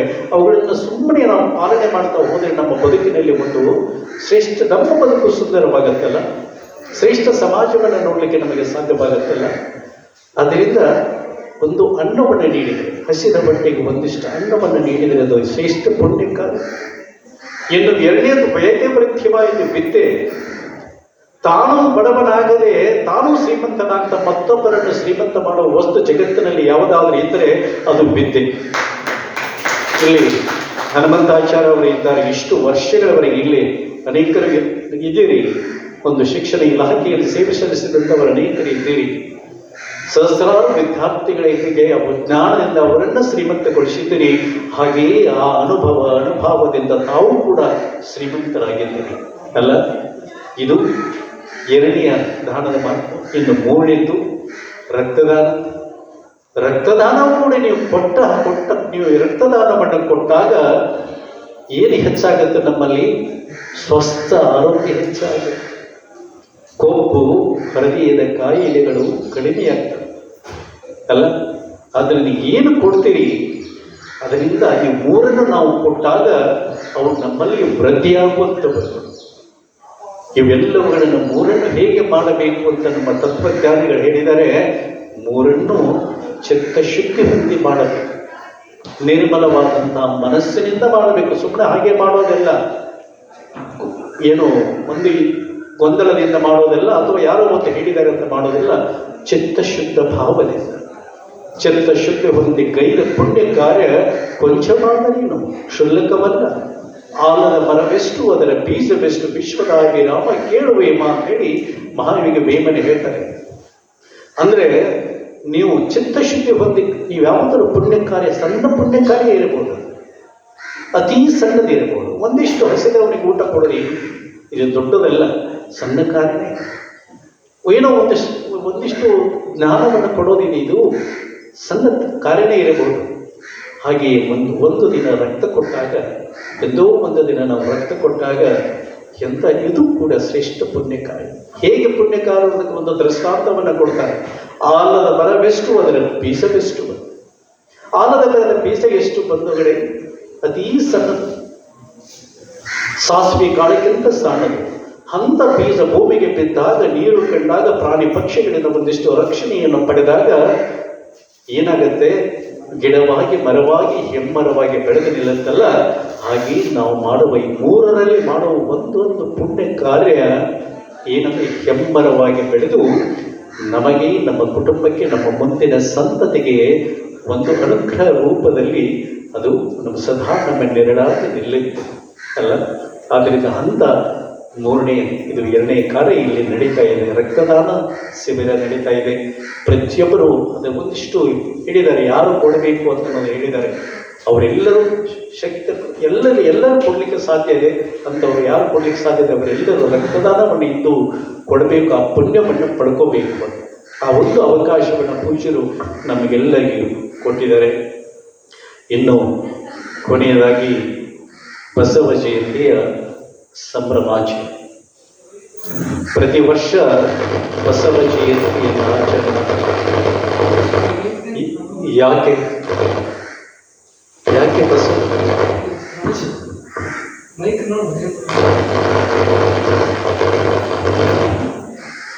ಹಲೋ ಯಾಕೆ ಬಸವ ಜಯಂತಿಯನ್ನು ನಾವು ಆಚರಣೆಯನ್ನು ಮಾಡಬೇಕು?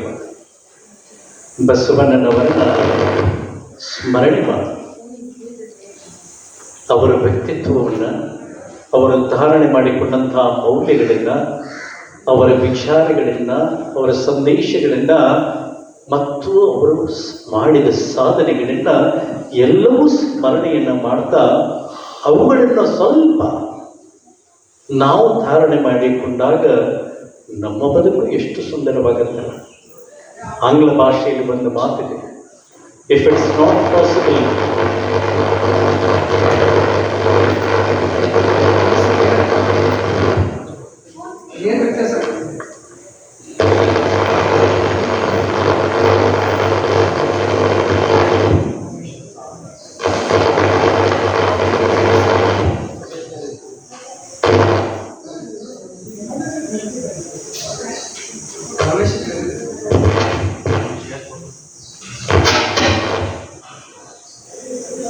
ಹಲೋ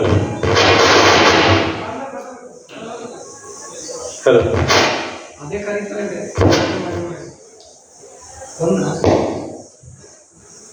ಹಲೋ ಆಂಗ್ಲ ಭಾಷೆಯಲ್ಲಿ ಒಂದು ಮಾತಿದೆ, if it's not possible to follow the path of the noble people fully, at least try to follow little so that you will never fall from the right track. ಅಂದರೆ ಉದಾತ್ತ ಜೀವಿಗಳು, ಅನುಭಾವಿಗಳು ಹೇಳಿದಂತಹ ಮಾರ್ಗದಲ್ಲಿ ಸ್ವಲ್ಪಾದರೂ ನಡೆಯಲು ನೀವು ಪ್ರಯತ್ನಿಸಿ. ಹಾಗೆ ನಡೆದಾಗ ಸ್ವಲ್ಪಾದರೂ ನಡೆಯಲು ಪ್ರಯತ್ನಿಸಿದಾಗ ನೀವು ಏನಾಗ್ತೀರಿ, ಮುಖ್ಯ ಟ್ರ್ಯಾಕ್ನಲ್ಲಿ ಅದರಿಂದ ಹೊರ ಹೋಗುವುದಿಲ್ಲ. ಜೀವನದ ಉದ್ದೇಶ, ಯಾವ ಉದ್ದೇಶಕ್ಕಾಗಿ ನಾವು ಜನ್ಮ ತಾಳಿ ಬಂದಿದ್ದೀವಿ, ಮಾನವ ಜನ್ಮ ತಾಳಿ ಆ ಉದ್ದೇಶದ ಸಫಲತೆಗಾಗಿ ನಾವು ಮುಂದೆ ಹೋಗಲಿಕ್ಕೆ ಸಾಧ್ಯವಾಗುತ್ತೆ ಅನ್ನುವಂಥ ಮಾತನ್ನು ಹೇಳ್ತಾರೆ. ಆದ್ದರಿಂದ ಈ ಸಂದರ್ಭದಲ್ಲಿ ಬಸವಣ್ಣನವರ ಒಂದು ಶ್ರೇಷ್ಠ ಚಿಂತನೆಗಳನ್ನು ನಾವು ನೀವೆಲ್ಲರೂ ಕೇಳಿಕೊಂಡು ಒಂದಿಷ್ಟು ತೆಗೆದುಕೊಂಡು ಹೋಗಬೇಕು. ಹಾಗೆ ನಾವು ಅವುಗಳನ್ನು ನಮ್ಮ ವ್ಯಕ್ತಿತ್ವದಲ್ಲಿ ಧಾರಣೆ ಮಾಡಬೇಕು. ಏನಾಗಿದೆ ಬಂಧುಗಳೀಗ, ಏನಾಗಿದೆ ಅಂತಂದರೆ, ಬಸವಣ್ಣನವರ ವಚನಗಳಾಗಲಿ, ಬಸವಾದಿ ಶರಣರ ವಚನಗಳಾಗಲಿ ಕೇವಲ ವಿಚಾರಗಳಿಗೆ ಸೀಮಿತವಾಗಿವೆ ಬಿಟ್ಟರೆ ಅನುಷ್ಠಾನ ಆಗ್ತಾ ಇದೆ. ಇವೆಲ್ಲವೂ ಅನುಷ್ಠಾನ ಆದಾಗ ವೈಯಕ್ತಿಕವಾಗಿ ನಮಗೆ ಅನುಭವವಾಗುತ್ತೆ. ಎಂಥ ಒಂದು ಶ್ರೇಷ್ಠವಾದಂಥ ಒಂದು ವಚನ ತತ್ವಗಳಲ್ಲ ಅಂತನ್ನುವಂಥ ಅನುಭವ ನಮಗಾಗುತ್ತೆ. ಹಾಗೆ ಒಂದು ಒಳ್ಳೆಯ ಸಮಾಜವನ್ನು ನೋಡಲಿಕ್ಕೆ ನಮಗೆ ಸಾಧ್ಯವಾಗುತ್ತೆ. ನಮ್ಮಿಂದ ಪ್ರಾರಂಭವಾಗಬೇಕು. ಯಾರೋ ಒಬ್ಬರು ಮತ್ತೊಬ್ಬರಿಂದ ಅನ್ನೋದಕ್ಕಿಂತ ನಮ್ಮಿಂದ, ನಮ್ಮ ಮನೆಯಿಂದ ಬಸವ ತತ್ವಗಳ ಆರಾಧನೆ, ಅವುಗಳ ಅನುಷ್ಠಾನ ಪ್ರಾರಂಭವಾಗಬೇಕು. ಬಸವಣ್ಣನವರು ಬಸವ ಜಯಂತಿ ಯಾವಾಗಿದೆ? ಇದು 20ನೇ ತಾರೀಕು. ಅವರು ಜನ್ಮ ತಾಳಿದ್ದು ವೈಶಾಖ ಶುದ್ಧ ಅಕ್ಷಯ ತೃತೀಯ ದಿನದಂದು.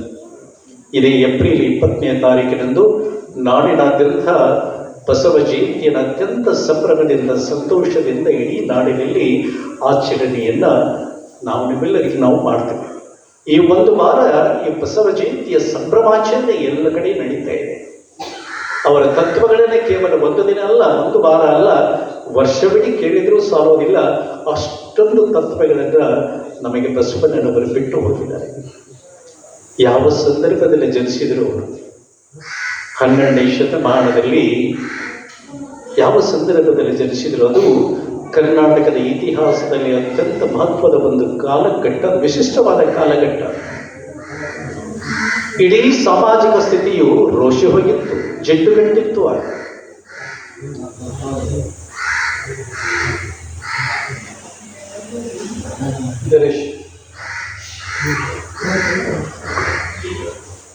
ಅರ್ಥವಿಲ್ಲದ ಆಚಾರ ವಿಚಾರಗಳಿಂದ, ಮೇಲು ಕೀಳು ಎಂಬ ಭಾವನೆಗಳಿಂದ, ಗಂಡು ಹೆಣ್ಣು ಎಂಬ ಲಿಂಗ ತಾರತಮ್ಯದಿಂದ, ಬಡವ ಬಲ್ಲಿದೆ ಎಂಬ ಅಂತರದ ಒಂದು ಸಂಘರ್ಷದಿಂದ ಇಡೀ ಸಾಮಾಜಿಕ ಸ್ಥಿತಿಯು ರೋಷಿ ಹೋಗಿತ್ತು. ಅಂಥ ಅಯೋಮಯ ಅಂಧಕಾರದ ಸ್ಥಿತಿಯಲ್ಲಿ ಬಸವಣ್ಣನವರ ಜನ್ಮವಾಗುತ್ತೆ.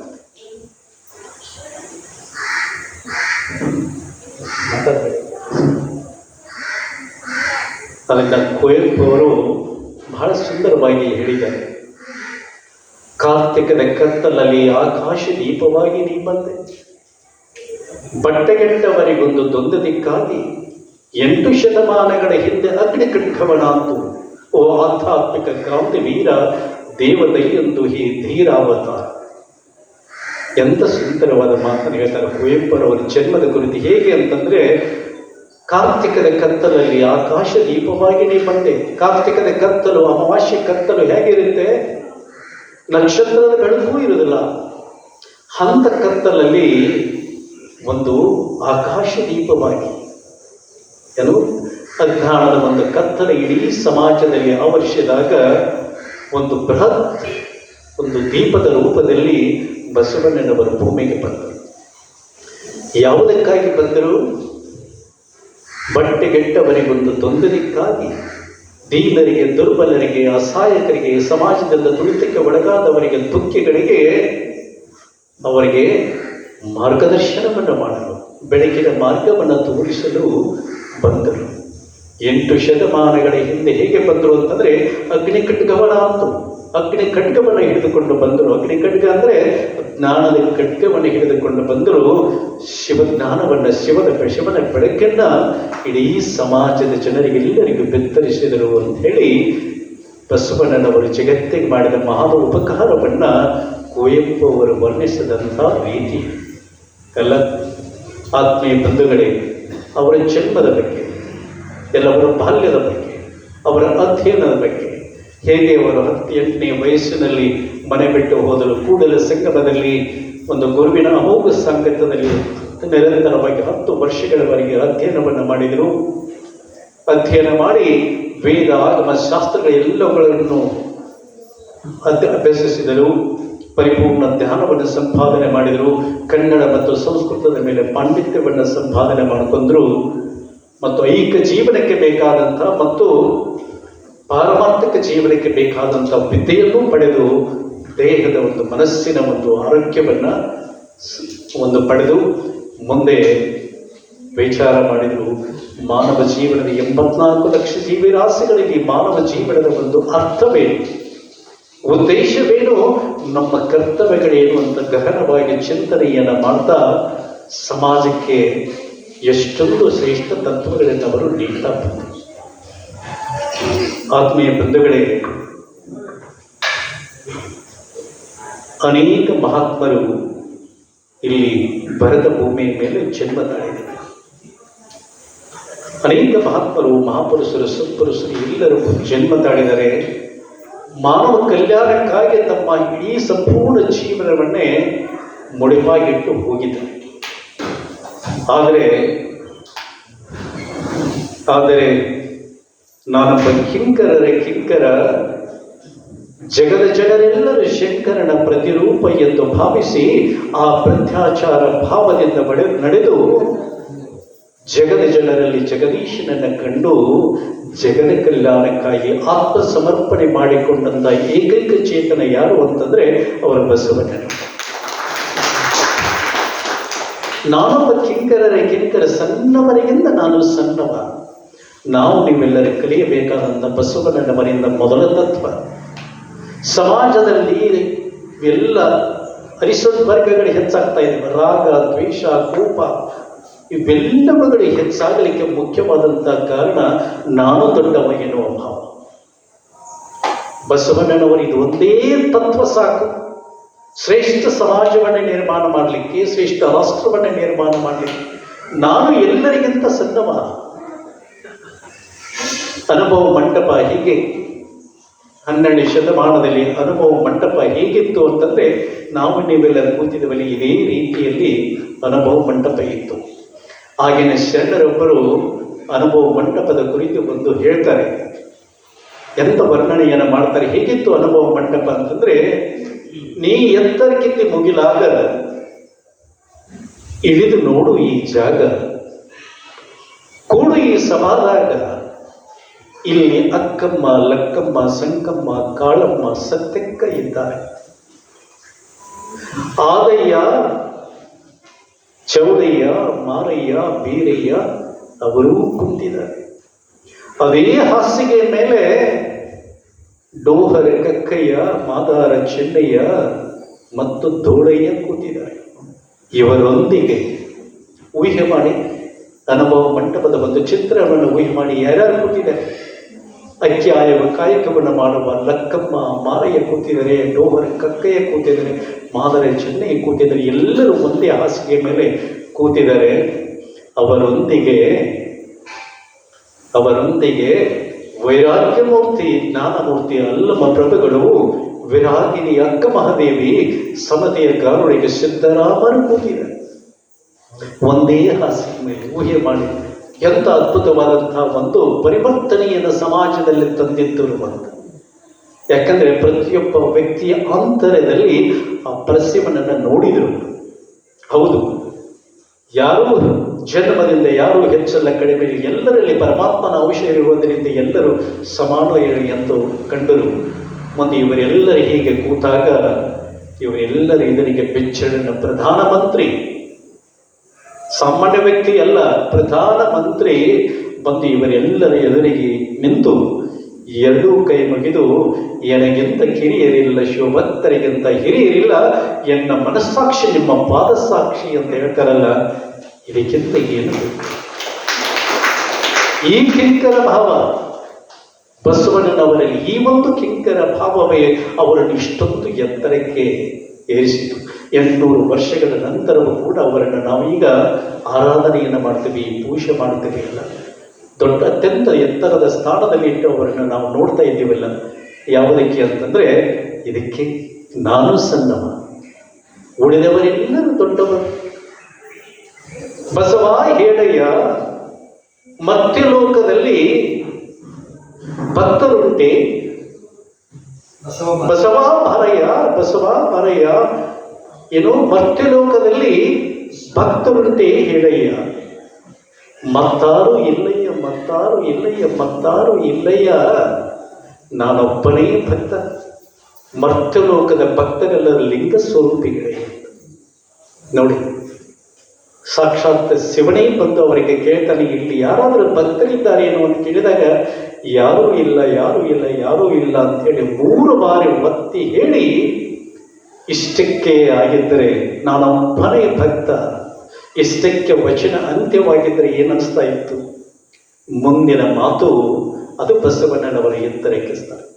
ನಾನೊಬ್ಬನೇ ಭಕ್ತ, ಎಲ್ಲರೂ ಶಿವನ ಸ್ವರೂಪಿಗಳು ಅಂತ.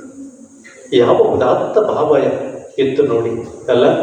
ಈ ಉದಾತ್ತ ಭಾವದಿಂದಲೇ ಅವರನ್ನು ನಾವು ಇಷ್ಟೊಂದು ದೊಡ್ಡವರಾಗಿದ್ದೇವೆ. ನಾವೆಲ್ಲ ಮಂದಿರಗಳಿಗೆ ಹೋಗ್ತೇವೆ. ಮಂದಿರಗಳಲ್ಲಿ 2 ಗಂಟೆಗಳನ್ನು ನಾವು ನೋಡ್ತೇವೆ. 1 ಗಂಟೆ ಹೋದ ತಕ್ಷಣ ಒಂದು ದೊಡ್ಡ ಗಂಟೆ ಇರುತ್ತೆ. 2ನೇ ಗಂಟೆ ಭಗವಂತನ ಸಮೀಪ, ಅಲ್ಲಿ ಗರ್ಭಗುಡಿಯ ಸಮೀಪ ಇರುತ್ತೆ.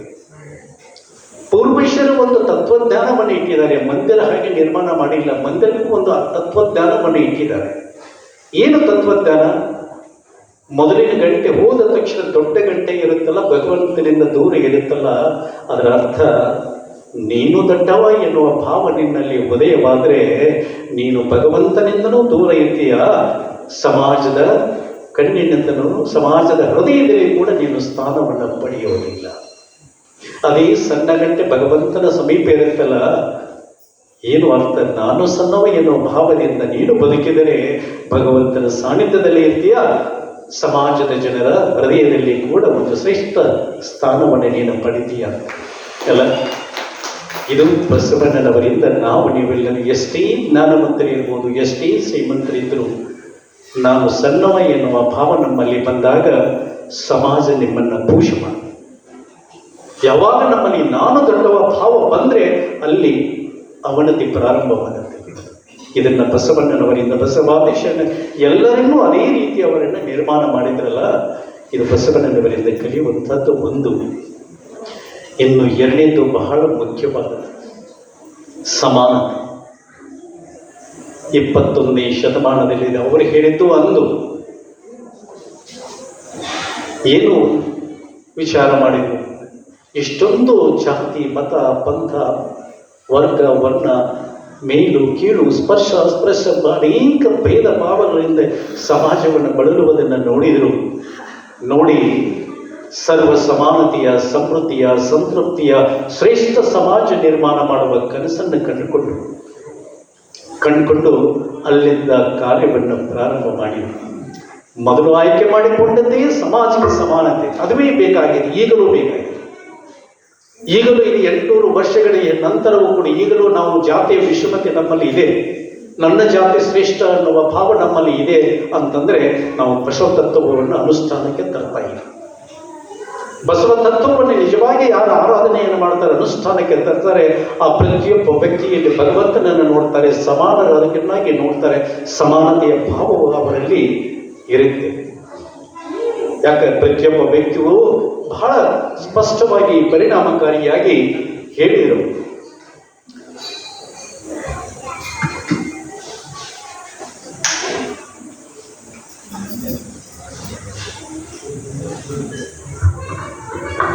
ಅವರ ವಚನಗಳ ಮೂಲಕ ಸಂದೇಶವನ್ನು ಕೊಟ್ಟರು.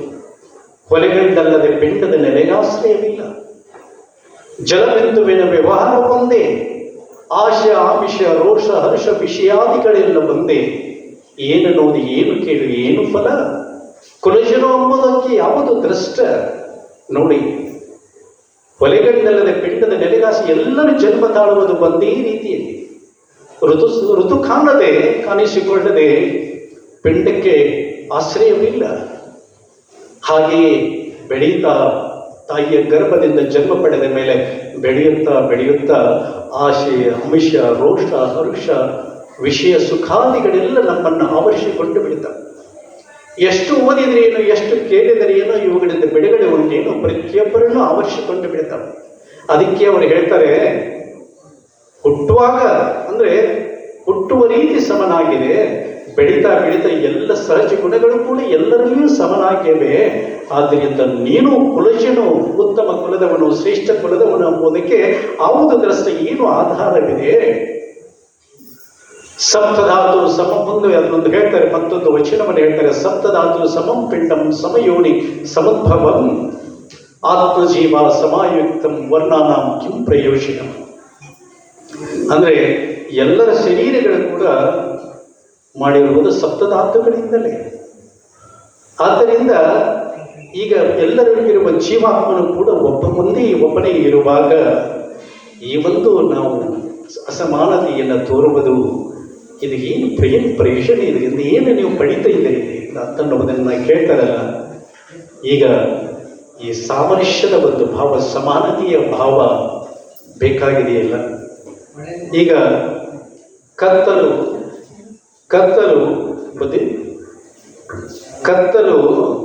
ಕವಿದಿದೆ ಅಂತ ಹೇಳಿ ಕೋಲಿನಿಂದ ಹೊಡೆದರೆ ಕತ್ತಲು ಹೋಗುತ್ತೇನು? ಹೋಗುವುದಿಲ್ಲ. ಒಂದು ಬೆಳಕಿನ ತಂದೆ ಕತ್ತಲು ಹೋಗಿಬಿಡುತ್ತೆ.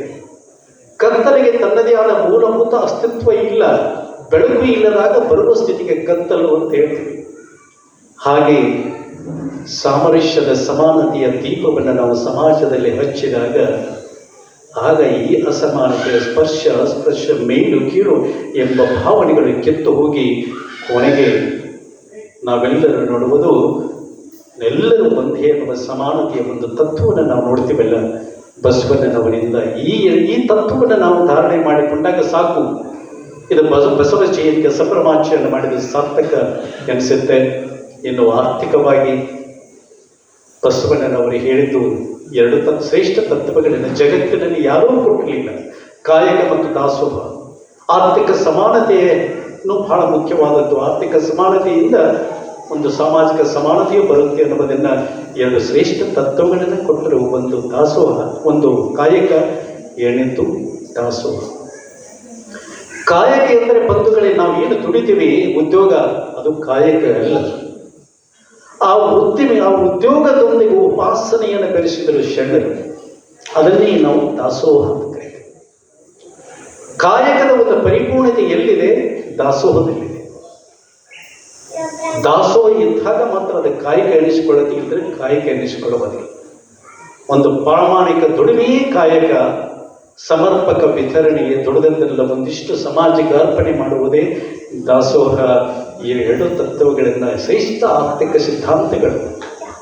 ಇದು ಎಲ್ಲಿ ಕ್ಯಾಪಿಟಲಿಸ್ಟ್ ಸಿದ್ಧಾಂತಗಳಲ್ಲಿ, ಕಮ್ಯುನಿಸ್ಟ್ ಸಿದ್ಧಾಂತಗಳಲ್ಲಿ ಇವುಗಳನ್ನು ಕಾಣುವುದಿಲ್ಲ. ಇದು ಕೇವಲ ಶರಣರ ಸಿದ್ಧಾಂತಗಳಲ್ಲಿ ಇವೆರಡನ್ನು ನೋಡ್ತೀವಿ. ಕಾಯಕ ಅನ್ನುವ ಪದಕ್ಕೆ ಯಾವ ಭಾಷೆಯಲ್ಲಿ ಅದಕ್ಕೆ ಒಂದು ಅನುವಾದವನ್ನು ತರ್ಜುಮೆಯನ್ನು ಮಾಡಲಿಕ್ಕೆ ಸಾಧ್ಯವಿಲ್ಲ. ಥಾಮಸ್ ಕರ್ಲೈಲ್ ಹೇಳಿದ ವರ್ಕ್ ಇಸ್ ವರ್ಷಿಪ್ ಅಂತ. ಅಲ್ಲ, ವರ್ಕ್ ಅನ್ನೋದು ಕಾಯಕ ಅಲ್ವೇ ಅಲ್ಲ. ಕಾಯಕವೇ ಬೇರೆ. ಕಾಯಕ ಬಹಳ ವಿಶಾಲವಾದಂತಹ ಅರ್ಥವನ್ನು ಒಳಗೊಂಡಿರುವುದು. ಈಗ ಆ ಒಂದು ವರ್ಕ್ ಕಲ್ಚರ್ ಅಂತ ಹೇಳ್ತೀವಿ, ಆ ಕಾಯಕ, ಆ ಒಂದು ತತ್ವ ಏನಿದೆಯಲ್ಲ, ಎಷ್ಟೊಂದು ಕಡಿಮೆ ಆಗ್ತಾ ಇದೆ ಸಮಾಜದಲ್ಲಿ. ಪ್ರಾಮಾಣಿಕ ದುಡಿಮೆ ಮುಂಬರುವ ದಿನಗಳಲ್ಲಿ ಯಾವ ವ್ಯಕ್ತಿ ಪ್ರಾಮಾಣಿಕನಾಗಿದ್ದಾನೆ ಅಂಥ ವ್ಯಕ್ತಿಗೆ ಬಹಳಷ್ಟು ಮೌಲ್ಯ, ಒಂದು ವ್ಯಾಲ್ಯೂ ಬರುತ್ತೆ ಅನಿಸುತ್ತೆ ಮುಂಬರುವ ದಿನಗಳಲ್ಲಿ. ಆದ್ದರಿಂದ ಸಮಾಜದಲ್ಲಿ ನಾವು ಈ ಪ್ರಾಮಾಣಿಕತೆಗೆ, ಪರಿಶುದ್ಧತೆಗೆ ಹೆಚ್ಚು ಒಂದು ಪ್ರಾಮುಖ್ಯತೆಯನ್ನು ಕೊಡ್ತಾ ಹೋದಾಗ ಇವು ಸಮಾಜದಲ್ಲಿ ಬೆಳೆದು ಬರಲಿಕ್ಕೆ ಸಾಧ್ಯವಿದೆ.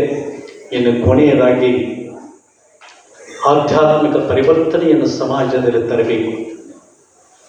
ಬಸವ ತತ್ವ ಅಂದರೆ ಕೇವಲ ಇಷ್ಟಲಿಂಗ ಪೂಜೆಯನ್ನು ಮಾಡುವುದು ಬಸವ ತತ್ವ ಅಲ್ಲ, ಅಷ್ಟೇ ಅಲ್ಲ, ಅದು ಒಂದು ಸಾಧನ. ಅದರ ನಂತರ ಮಾಡುವುದು ಬಹಳ ಮುಖ್ಯವಾದದ್ದು. ಅದಕ್ಕೆ ಒಂದು ವಚನವನ್ನು ಹೇಳಿ ನಾನು ಮಾತನ್ನು ಮುಗಿಸ್ತೀನಿ. ಬಸವಣ್ಣನವರು ಹೇಳ್ತಾರೆ, ಬೇರೊಂದನ ಪಕ್ಷಿಗೆ ದೇಹ, ಬೇರೊಂದನ ಪಕ್ಷಿಗೆ ತಲೆಗೆರಡು ದೇಹ ಒಂದೇ. ಅಂದರೆ ಈ ಒಂದು ಬೇರೊಂದನ ಪಕ್ಷಿಯ ಒಂದು ಕಾಲ್ಪನಿಕ ಪಕ್ಷಿಯ ಉದಾಹರಣೆಯನ್ನು ತೆಗೆದುಕೊಂಡು ಆ ಕಾಲ್ಪನಿಕ ಪಕ್ಷಿಗೆ ಎರಡು ತೆರೆಗಳು, ಒಂದೇ ದೇಹ. ಒಂದು ತೆರೆಯಲ್ಲಿ ಹಾಲು ನೆರೆದು ಮತ್ತೊಂದು ತೆರೆಯಲ್ಲಿ ವಿಷವ ನೆರೆದೊಡೆಗೆ ಜಠರ ಒಂದೇ ಅಲ್ಲ.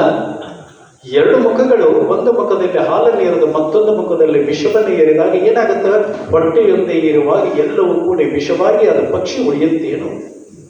ಹಾಗೆ ಮುಂದೆ ಬಹಳ ಮಹತ್ವದ ಮಾತನ್ನು ಹೇಳ್ತಾರೆ, ಲಿಂಗದಲ್ಲಿ ಪೂಜೆ ಮಾಡಿ ಜಂಗಮದಲ್ಲಿ ನಿಂದೆಯ ಮಾಡಿದೊಡೆ ನಾ ಬೆಂದೆಕಾನ ಕೂಡಲ ಸಂಗಮ ದೇವ. ಲಿಂಗದಲ್ಲೇ ಪೂಜೆ ಮಾಡಿ ಕೇವಲ ಇಷ್ಟಲಿಂಗವಾದ ಪೂಜನೆಯನ್ನು ಮಾಡಿ ನನ್ನ ಕಾಯಕ ಮುಗಿತು, ಬಸವ ತತ್ವ ಆಚರಣೆ ಮುಗಿತು ಅಂತಂದರೆ ನನಗೆ ನೋವಾಗತ್ತೆ ಅಂತ ಹೇಳ್ತಾರೆ ಬಸವಣ್ಣ.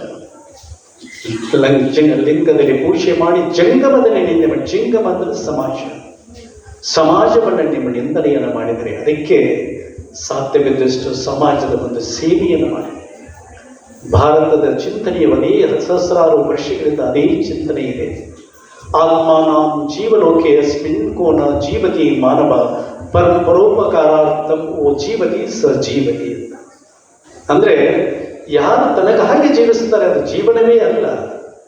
ಯಾರು ಮತ್ತೊಬ್ಬರ ಸೇವೆಯನ್ನು ಮಾಡ್ತಾ, ಮತ್ತೊಬ್ಬರಿಗೆ ಒಂದಿಷ್ಟು ಹಿತವನ್ನು ಮಾಡ್ತಾ ಜೀವನವನ್ನು ಮಾಡ್ತಾರೆ, ಅದು ಒಂದು ನಿಜವಾದ ಜೀವನ ಅಂತ ಅನ್ನೋದನ್ನು ನಾವು ಭಾರತೀಯ ಚಿಂತನೆಯಲ್ಲಿ ಬಸವಣ್ಣನವರು ಅದನ್ನೇ ಹೇಳ್ತಾರೆ.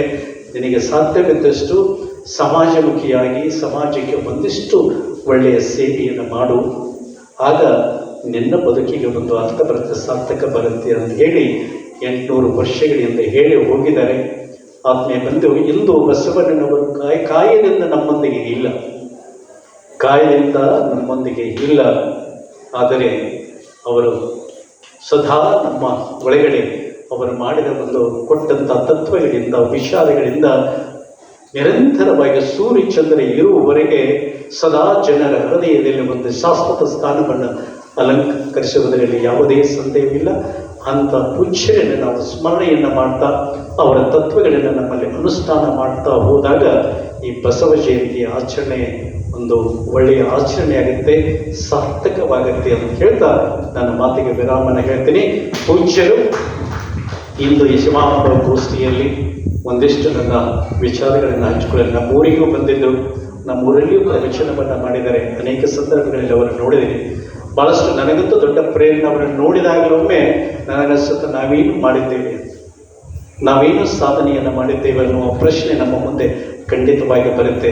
ನಿಜವಾಗಿಯೂ ಪ್ರತಿಯೊಬ್ಬರಿಗೂ ಒಂದು ಪ್ರೇರಣೆಯನ್ನು ಹೇಳುವಂಥವರು ತಮ್ಮೆಲ್ಲರನ್ನ ಭೇಟಿಯಾಗುವಂಥ ಅವಕಾಶವನ್ನು, ಒಂದೆರಡು ವಿಚಾರಗಳನ್ನು ಹೇಳುವಂಥ ಈ ಒಂದು ಶ್ರೇಷ್ಠ ಅವಕಾಶವನ್ನು ಪೂಜ್ಯರಿಗೆ ನೀಡಿದ್ದಕ್ಕೆ ಮತ್ತೊಮ್ಮೆ ಪೂಜ್ಯರಿಗೆ ನಾನು ವಂದನೆಗಳನ್ನು ಪೂಜಾರಿಗೆ ನನಗೆ ಪ್ರಣಾಮಗಳನ್ನು ಸಲ್ಲಿಸ್ತಾ ನಮಗೆಲ್ಲರಿಗೂ ಮತ್ತೊಮ್ಮೆ ಶರಣಗಳನ್ನು ಸಮರ್ಪಣೆ ಮಾಡ್ತಾ ನನ್ನ ಮಾತಿಗೆ ಮಂಗಲವನ್ನು